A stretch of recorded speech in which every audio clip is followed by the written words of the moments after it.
Praise the lord. Shalom. ప్రార్థన ఎలా చేయాలి? నంబర్ 1, మోకరించి చేయొచ్చు, కూర్చొని చేయొచ్చు, పడుకొని చేయొచ్చు, నడుస్తూ చేయొచ్చు, మాట్లాడుతూ చేయొచ్చు, ఎలాగైనా చేయొచ్చు. ఇంకోటి మనస్సుతో ప్రార్థన చేయొచ్చు, నోటితో ప్రార్థన చేయొచ్చు. నంబర్ 2, వ్యక్తిగత ప్రార్థన అనేది చాలా ఇంపార్టెంట్. Personal prayer. పర్సనల్‌గా దేవునితో సహవాసం లేకుండా మిగతా ప్రార్థనలన్నిటికి ఫలితం ఉండదు. So, personal prayer is important. ఇంకోటేంటంటే, ఉదయం లేవగానే ప్రార్థన చేయడం మంచిదే కానీ, ప్రార్థన చేయడానికే ఉదయం లేవడం అనేది చాలా ప్రాముఖ్యము.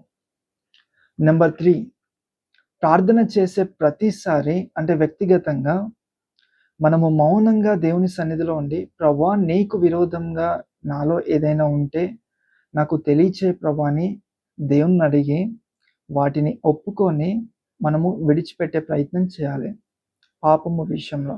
ఎందుకనంటే ప్రార్థనకి మన ప్రార్థన దేవుడు వినకుండా ఏదైనా అడ్డుగా ఉంది అనంటే అది ఒక మన పాపం మాత్రమే. ప్రతిసారి ఇది కంటిన్యూ చేయాలి. నంబర్ 4, దేవుని దగ్గరికొచ్చిన ప్రతిసారి మనల్ని మనం తగ్గించుకొని దేవుని సన్నిధిలోకి రావాలి. నంబర్ 5, దేవుని దగ్గరికొచ్చినప్పుడు హృదయంలో ఒకటి ఫిక్స్ అయ్యి ఎప్పుడు రాకూడదు. ఈ వేలోనో ఎళ్ళాలి, ఇలానే చేయాలి, నాకు ఇలానే సమాధానం రావాలని దేవుని దగ్గర ఎప్పుడు ఒకటి ఫిక్స్ చేయకండి.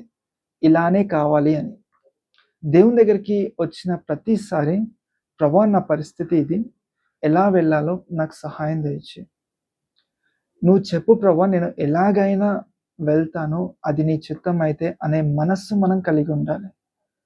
అలా ప్రార్థన చేసి ప్రభువా అది నీ చిత్తమే అని గ్రహించినట్లు నాకు వివేచననివ్వమని దేవుణ్ణి అడగాలి. సో, ఈ 5 పాయింట్స్ ప్రాముఖ్యము. ఇంకా ఉన్నాయి. సో, ఎలా ముందుకు వెళ్ళాలో నేను చెప్తాను. జస్ట్ ఇంట్రడక్షన్ మాత్రమే. ప్రార్థనలో ఎలాగా ఎదగాలి, ఎలా చేయాలి, ఎలా విజయాన్ని సాధించుకోవాలి అనేది మీకు ప్రతీదీ ఎక్స్‌ప్లెయిన్ చేస్తాను. మీకు ప్రార్థనలో ఎదగాలని ఆశ ఉన్నట్లయితే ఖచ్చితంగా ఫాలో చేయండి. Thank you.